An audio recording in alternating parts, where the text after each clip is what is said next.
Today I'm going to be showing you the Team Manager tool from Picnic. The idea of the tool is to make a manager's job easy. It lets you track the task progress and well-being of your team without any headache. Starting at our navigation page, you can see all team members, including a special page for the manager. Here, you can see the active tasks of all team members, those which have manager help required, those on hold, and lastly those recently completed. Further, you can see the morale over time of each team member, including their average score along the top.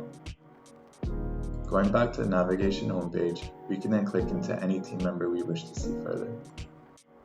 Here, you'll see a list of their active tasks, those upcoming, those which have manager help required or on hold, and also those recently completed.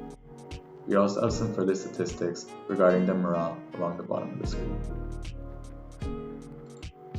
To get this live report, all you need to do is enter your task in the Google Sheet template and Picnic takes care of the rest. Contact us now and we can show you how to make work easy.